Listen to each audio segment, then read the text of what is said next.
Alright, next. Come make your way to heaven. Alright, how'd you die? Well, I just got home from work, and I could tell by the way my wife's clothes were disheveled, and just the expression on her face that she was having an affair. So I started looking around the house for this punk, and I look out the window and I see him hanging from the windowsill. And now we're 3 stories up in our apartment complex, so I start stomping on his hands, and eventually he falls. Except he doesn't die. So what do? I grab my refrigerator, I push it on over towards the window, and I heave it on out the window on top of him, finally get him. Except the cord wrapped around my leg, took me with it out the window, and I broke my neck. Well, murder's a sin, adultery's a sin. Go stand over there, and I'll come back later, I'll think about it. Alright, next. Alright, a little closer. Come to the podium. Tell me how you died. Well, I'm a bit of an adrenaline junkie. I like doing extreme workouts. I was doing my daily pull-ups from the flagpole of my 4th floor complex, and I slipped, but I caught myself on the next floor down. And Okay. yeah, this guy, he was all mad, and he started stomping on my fingers, and I fell down and broke both my legs. But I was alive, which was nice, but then he dropped a refrigerator on me. Yeah, I'm gonna need to think about this. Go stand over there. Not too close to that guy, but in purgatory. Alright, next. Hi, St. Peter, how you doing? You just have guilt written all over you. Tell me how you died. Well, I was hiding in this refrigerator. Just stop. Go stand over there. Alright, Bob, come on back. Bob, you're in violation of several commandments throughout your entire life. Most recently, and your most egregious sin violation, commandment violation, is commandment number 6, thou shalt not murder. What do you have to say in your defense? You got Joshua into heaven, didn't you? Got him. Yeah, well, yeah. Didn't he march around the walls of Jericho, and then when the walls eventually fell, kill every man, woman, and child? I'm not saying murder's wrong, you just don't want me to commit it. Alright, you are now in violation of a logical fallacy et tu quoque. Huh? I remember that being a commandment. It's not a commandment, it's common sense. Alright. Just because Joshua, or I might even have committed a murder, doesn't mean that murder is not wrong. Alright? We're arguing the point that murder's wrong, you murdered somebody. Go stand back over there. Just hang out by purgatory for a while. Alrighty, next. Alright, Hans. Mr. Pull-Ups. How you doing, bud? A little closer to the podium. A little closer. I'm old. I've been at this gate for a long time. St. Peter, right? Yeah. Okay. Alright, you are in violation of commandments number 1 and 2. Thou shalt have no other gods before thee. Is it thee? And thou shalt not make any engraven images. The engraven image you are making is this body you are sculpting, and you're worshiping it day and night, doing your pull-ups, buddy. What do you have to say in your defense? I don't think worshiping yourself is wrong. Clearly, you aren't worshiping yourself. You got that scraggly excuse for a beard and big old tire going on around there. I think you're just jealous of my yoked body. Alright, now you're in violation of an ad hominem fallacy. Instead of attacking the point that I'm trying to make, you're attacking my character. That's a logical fallacy. Back over there. Alright, Rico! Last but not least of my fun day. Eternity. You're in violation of commandment number 7. Thou shalt not commit adultery. We don't have a commandment for hiding in a refrigerator. What do you have to say in your defense, Rico? Well, people who say adultery is wrong, they just don't appreciate the forbidden fruit. You have the secrecy, the passion, the thrill of breaking all these cultural taboos and getting away with it. Everyone should commit adultery so they can live life to the fullest. You just don't want me to have a fuller life than you. That's why you don't want me to commit adultery.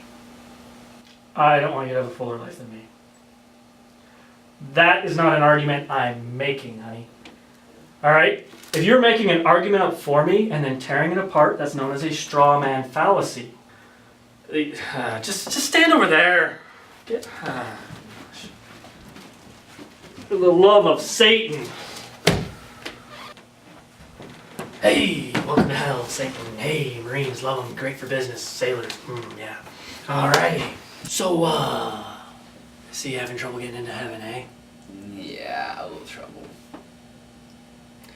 Yeah. What's keeping you out? Well, I killed somebody. Well, 2 people actually. One on accident, and the other guy I was actually trying to kill. Hence the table of looking for loopholes here, huh? Mm-hmm. Yeah, ooh. Yeah, they really frown on killing people in heaven. Hell, on the other hand, we have a more progressive way of thinking. Alright? You see, murder can be justified. Some people, they just deserve to die. Right? This God who created all these emotions and stuff for you. Then he expects you to make what he considers the right decisions. Until something happens that triggers said emotions. Well, murder is wrong. You're just saying it's justifiable. Because I know the 2 guys I killed are command breakers and they're going to hell. You're just arguing for hell because you want to increase the population of your domain. Whoa, buddy. You're creating 2 major logical fallacies here. You're making an argument that I'm not making. These guys had lots of sinning ahead of them. Who's to say I wanted you to kill him exactly when you did? These guys were up to great and wonderful things on this planet. I didn't want them dead right then and there. You speeding it up. Making an argument that I'm not making, that's a straw man, buddy. And attacking my character, ad hominem. Both fallacies. I think, now, in my domain, hell, it's important to take care of yourself. It's important to have free ideas. Like Hans here, man. Pumping the irons at the Chamber of Horrors. It's important that Hans takes care of himself. Wouldn't you agree? If you think it's important to take care of your body, then why are you as bad as St. Peter over there? Yeah, he is fat. Et tu quoque. Just because I'm a glutton doesn't mean I think it's wrong or that it is wrong to take care of yourself. Where do you stand on fidelity? Fidelity. It's all good, man. Share the love. Boundaries are for the sexually ignorant, and oblivious. Watch out, guys. This is hell.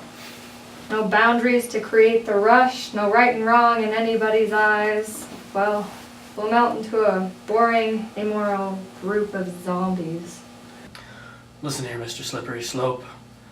Alright, you're making for me an argument that I'm not even making. Alright? Or did you forget that you just talked to St. Peter, who's got a world of boundaries, he lives on the other side of the fence, in a domain that would wipe you from existence, throw you into the lake of fire, just for your sins. Boundaries enough for you? Question.